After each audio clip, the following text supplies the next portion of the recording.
சட்டமன்ற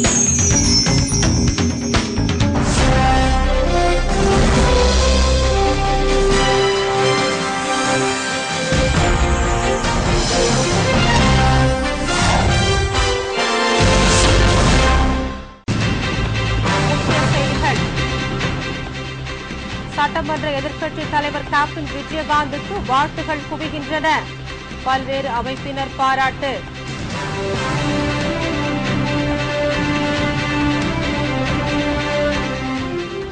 சோனியா காந்தியுடன் தயாநிதி மாறன் பேசியது என்ன? ஸ்பெக்ட்ரம் ஊழல் 3வது குற்றப்பத்திரிகை விரைவில் தாக்கலாகிறது.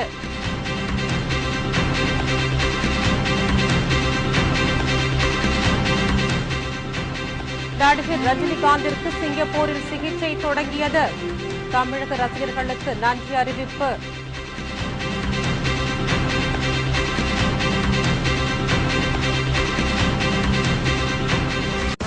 தமிழ்நாடு மின்வாரிய தலைவர் நாளில் மாற்றம். IAS அதிகாரிகள் பலருக்கு மாறுதல் உத்தரவு.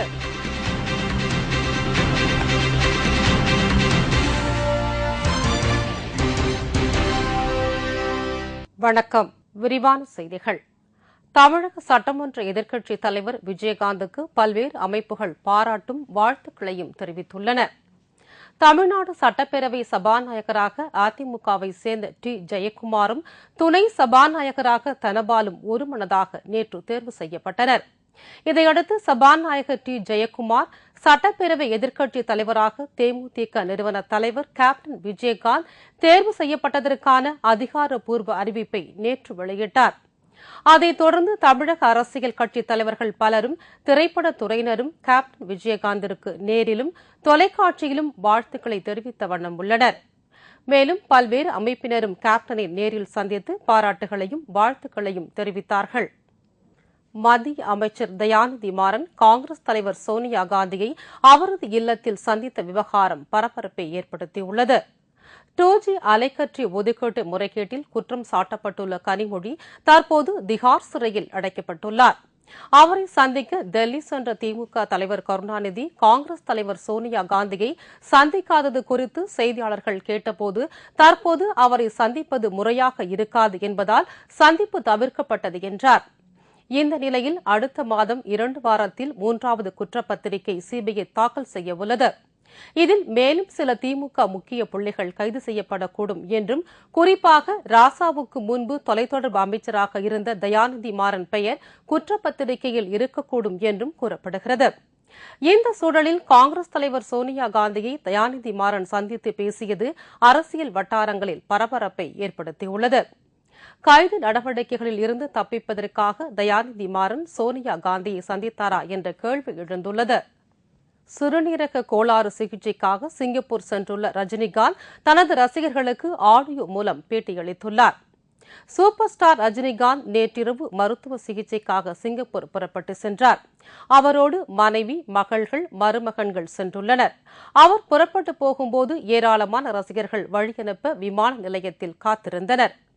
ஆம்புலன்ஸில் ரஜினி அழைத்துச் செல்லப்பட்டதால் ரசிகர்கள் அவரை பார்க்க முடியவில்லை.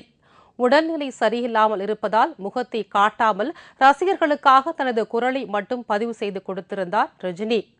அந்த ஆடியோவில் எவ்வளவு சீக்கிரம் முடியுமோ அவ்வளவு சீக்கிரம் வந்து விடுகிறேன் ராஜாக்களா என்று கூறியிருந்தார். கடவுள் அருளாலும் ரசிகர்களின் வாழ்த்துக்களாலும் விரைவில் நலத்துடன் வருவேன் என்று ரஜினி தெரிவித்தார். இந்த நிலையில் சிங்கப்பூர் மருத்துவமனையில் ரஜினிக்கு சிறுநீரக மாற்று அறுவை சிகிச்சை செய்யலாமா என்று மருத்துவர்கள் ஆலோசனை நடத்தி வருகிறார்கள். ஹலோ, ரஜினிகாந்த் பேச ஹாப்பியா போயிட்டு வந்துட்டு இருக்கேன். நான் எவ்வளோ சீக்கிரம் முடியுமோ அவ்வளோ சீக்கிரம் நான் வந்துடுறேன் ராஜாக்களா. நீங்க கொடுக்குற ஒரு அன்புக்கு நான் என்னத்தை திருப்பி கொடுக்கறது? பணம் வாங்குறேன், ஆக்ட் பண்றேன், அதுக்கே நீங்க எவ்வளோ அன்பு கொடுக்குறீங்கன்னா உனக்கு நான் என்னப்பா நான் கொடுக்கறது? உங்களுக்கு டெஃபினட்டா நீங்க எல்லாரும் தலை நிமிர்ந்து, எங்க ஃபேன்ஸுங்க எல்லாம் த்ரூ அவுட் த வேர்ல்ட் தலை நிமிர்ந்து வாழ்ற மாதிரி நான் நடந்துக்கிறேன்னா, கடவுள் குருபா எனக்கு இருக்கு, குரு குருபா என் மேல இருக்கு. எல்லாத்துக்கும் மேல கடவுள் ரூபத்தில் இருக்கிற உங்க கிருப்பை எல்லாம் என் கீழே மேலே இருக்கு. நான் சீக்கிரம் வந்துடுறேன். ஓகே, பாய், குட். இதனிடையே நடிகர் ரஜினிகாந்த் நலம் பெற வேண்டி அவரது ரசிகர்கள் சென்னை வடபழனி முருகன் கோவிலில் சிறப்பு யாகம் மற்றும் பூஜைகள் செய்து வழிபாடு நடத்தினர். இதேபோல தமிழகம் முழுவதிலும் உள்ள ஆலயங்களில் ரஜினி ரசிகர்கள் சிறப்பு பூஜைகள் மற்றும் பிரார்த்தனைகள் நடத்தி வருவதும் குறிப்பிடத்தக்கது. மேலும் பல ஐஏஎஸ் அதிகாரிகள் மாற்றப்பட்டுள்ளனர். ஒரே வாரத்தில் ஐஏஎஸ் ஒருவர் 2 முறை மாற்றப்பட்டுள்ளார். தமிழ்நாடு மின்சார வாரிய தலைவராக ஹன்ஸ்ராஜ் வர்மா நியமிக்கப்பட்டுள்ளார். 4 தினங்களுக்கு முன்பு மின்வாரிய தலைவராக நியமிக்கப்பட்ட ஸ்வரன் சிங் மாற்றப்பட்டு ஹன்ஸ்ராஜ் நியமிக்கப்பட்டிருப்பது குறிப்பிடத்தக்கது.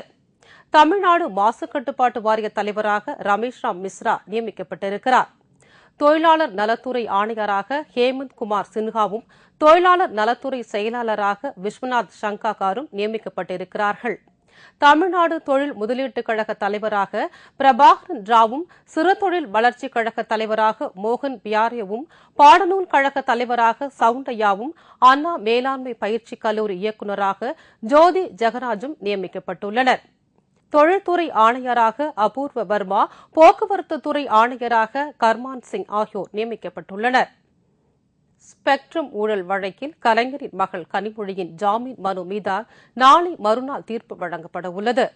ஸ்பெக்ட்ரம் ஊழல் வழக்கில் சிபிஐ 2வது தாக்கல் செய்த குற்றப்பத்திரிகையில் கனிமொழியின் பெயர் இணைக்கப்பட்டிருந்தது. இதையடுத்து சிபிஐ சிறப்பு நீதிமன்றம் அவரது ஜாமீன் மனுவை ரத்து செய்ததை தொடர்ந்து அவர் கைது செய்யப்பட்டு டெல்லி சிகார் சிறையில் அடைக்கப்பட்டுள்ளார். சிறப்பு நீதிமன்றம் கனிமொழியின் ஜாமீன் மனுவை தள்ளுபடி செய்ததை தொடர்ந்து டெல்லி உயர்நீதிமன்றத்தில் மேல்முறையீட்டு மனு ஒன்றை அவர் தாக்கல் செய்தார். இதை விசாரித்த டெல்லி உயர்நீதிமன்ற நீதிபதி இந்த வழக்கை வரும் 30ஆம் தேதிக்கு ஒத்திவைத்தார். ஏற்கனவே ஸ்பெக்ட்ரம் ஊழல் வழக்கில் கைது செய்யப்பட்ட சிறையில் உள்ள தனியார் தொலைத்தொடர்பு அதிகாரியின் ஜாமீன் மனுக்களை டெல்லி உயர்நீதிமன்றம் ரத்து செய்துள்ள நிலையில் நாளை மறுநாள் வழங்கப்படவுள்ள தீர்ப்பில் கனிமொழிக்கு ஜாமீன் வழங்கப்படுமா என்ற கேள்வி தற்போது எழுந்துள்ளது. டெல்லி உயர்நீதிமன்ற வளாகத்தில் நடந்த குண்டுவெடிப்பு சம்பவம் தொடர்பாக 7 பேரை போலீசார் கைது செய்துள்ளனர். அண்மையில் டெல்லி உயர்நீதிமன்ற வளாகத்தில் நிறுத்தப்பட்டிருந்த கார் ஒன்றில் வைக்கப்பட்டிருந்த சிறிய ரக குண்டுவெடிப்பில் பெரும் பரபரப்பு ஏற்பட்டது. இதைத் தொடர்ந்து போலீசார் நடத்திய விசாரணையில் காரில் முன்பக்கம் பை ஒன்றில் இந்த குண்டு வைக்கப்பட்டிருந்தது தெரியவந்தது.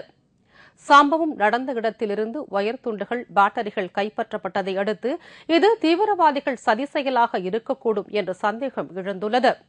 தொடர்ந்து விசாரணை நடத்திய போலீசார் உத்தரப்பிரதேசம் காசியாபாத் அருகில் உள்ள பில்குவா கிராமத்தில் தலைமறைவாகியிருந்த குல்பாம் என்பவரை கைது செய்தனர். மேலும் இந்த விவகாரம் தொடர்பாக நபீஸ் என்பவரை தீவிரமாக தேடி வருகின்றனர். குண்டுவெடிப்பு சம்பவத்திற்கு பின்னர் பில்குவா கிராமத்திலிருந்து டெல்லி நிஜாமுதீன் பகுதிக்கு ஏராளமான அழைப்புகள் சென்றதை கண்டுபிடித்த போலீசார் பின்னர் நடத்திய அதிரடி சோதனையில் குல்பாம் கைது செய்யப்பட்டது குறிப்பிடத்தக்கது. இதைத் தொடர்ந்து மேலும் 6 பேரை கைது செய்துள்ளனர். உயிர்கொல்லி பூச்சி மருந்தான என்டோசல்பான் உற்பத்திக்கான உரிமத்தை கேரள அரசு ரத்து செய்து உத்தரவிட்டுள்ளது. பொதுத்துறை நிறுவனமான இந்துஸ்தான் பூச்சிக்கொல்லி மருந்து தயாரிப்பு நிறுவனம் என்டோசல்பான் மருந்தை உற்பத்தி செய்து வருகிறது. கேரளாவில் உள்ள ஏராளமான ரப்பர் மரங்களும் முந்திரி செடிகளுக்கும் என்டோசல்பான் பூச்சி மருந்து பயன்படுத்தப்பட்டு வந்தது. இதனால் சுற்றுச்சூழல் மாசுபட்டதோடு ஏராளமான மக்கள் கடுமையாக பாதிக்கப்பட்டனர். பலர் உயிரிழந்ததாகவும் தெரியவந்தது. இதையடுத்து என்டோசல்பான் உற்பத்திக்கு பயன்பாட்டுக்கும் தடை விதிக்க கோரி மாநிலம் முழுவதும் போராட்டங்கள் நடைபெற்று வந்தது. இந்த நிலையில் முதல்வர் உம்மன் சாண்டி தலைமையில் அமைச்சர்கள் அடங்கிய உயர்நிலை குழு கூட்டம் நடைபெற்றது. இந்த கூட்டத்தில் இந்துஸ்தான் நிறுவன பிரதிநிதிகள், தொழிற்சங்கம் மற்றும் மாசு கட்டுப்பாட்டு அதிகாரிகள் கலந்து கொண்டனர். அப்போது என்டோசல்பான் பூச்சி மருந்து உற்பத்திக்கான உரிமத்தை ரத்து செய்து உத்தரவிட்டது. மேற்குவங்க மாநிலத்தில் மக்கள் விரும்பும் ஆட்சியை நடத்துவதற்காக வாரந்தோறும் ஆளுநரை சந்தித்து ஆலோசனை நடத்தப்போவதாக முதலமைச்சர் மம்தா பானர்ஜி தெரிவித்துள்ளார். மேற்குவங்க மாநிலத்தில் 34 வருட இடதுசாரி முன்னணி ஆட்சி முடிவிற்கு வந்தது. மம்தா பானர்ஜி தலைமையிலான திரிணாமுல் காங்கிரஸ் கட்சி ஆட்சியை பிடித்துள்ளது. நேற்று ஆளுநர் கே நாராயணனை அவரது இல்லத்தில் சந்தித்து பேசிய பின் செய்தியாளர்களை மம்தா பானர்ஜி சந்தித்தார். மாநிலத்தில் சட்டம் ஒழுங்கு வளர்ச்சி, பொருளாதார வளர்ச்சி ஆகியவற்றை மேம்படுத்துவது குறித்து இனி வாரந்தோறும் ஆளுநரை சந்தித்து ஆலோசனை நடத்தப்போவதாக அப்போது அவர் தெரிவித்தார். இதற்கிடையே மேற்குவங்க மாநிலத்தை பிரித்து கூர்காலாந்து அமைக்க கோரும் கூர்கா ஜனமுக்தி மோர்ச்சா கட்சி நிர்வாகிகளை மம்தா பானர்ஜி சந்தித்து பேசினார். அப்போது கூர்காலாந்து பகுதி வளர்ச்சிக்காக பல பெரிய திட்டங்களை தாம் உருவாக்கியுள்ளதாகவும் விரைவில் அதை செயல்படுத்த இருப்பதாகவும் உறுதியளித்தார். இந்திய கம்யூனிஸ்ட் கட்சியின் அகில இந்திய மாநாடு 2012 மார்ச் மாதம் பீகார் மாநிலம் பாட்னாவில் நடைபெற இருப்பதாக அக்கட்சியின் மாநில பொதுச் செயலாளர் தா பாண்டியன் தெரிவித்துள்ளார். திருவாரூரில் செய்தியாளர்களை சந்தித்த மாநில பொதுச் செயலாளர் தா பாண்டியன், மத்திய அரசு பெட்ரோல் விலையை உயர்த்தியுள்ளதால் அத்தியாவசிய பொருட்களின் விலை உயர்ந்து பொதுமக்கள் பெரிதும் பாதிக்கப்பட்டு வருகின்றனர் என்றார். 2 மாதத்திற்கு முன்பு அத்தியாவசிய பொருட்களின் விலை குறைந்துவிடும் என்று மத்திய அமைச்சர் கூறினார். ஆனால் விலை உயர்வும் பணவீக்கமும் கட்டுக்கடங்காமல் போய்விட்டது என்றும் அவர் கூறினார். நடந்து முடிந்த 5 மாநில தேர்தல் காங்கிரஸ் கட்சி படுதோல்வி அடைந்துள்ளதாகவும் இந்த தோல்வி காங்கிரஸ் மீது மக்களின் கோபத்தை வெளிக்காட்டுவதாகவும் தா பாண்டியன் தெரிவித்தார். மத்திய அரசு மக்களுக்கு எதிராக தொடர்ந்து கடைபிடித்து வரும் மக்கள் விரோத கொள்கையை உறுதிப்படுத்துகிறது.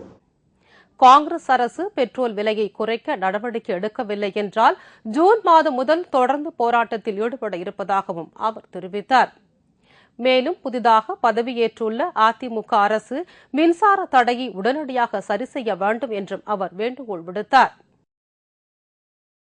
இத்துடன் செய்திகள் நிறைவடைந்தன. தலைப்புச் செய்திகள் மாலை 6 மணிக்கு.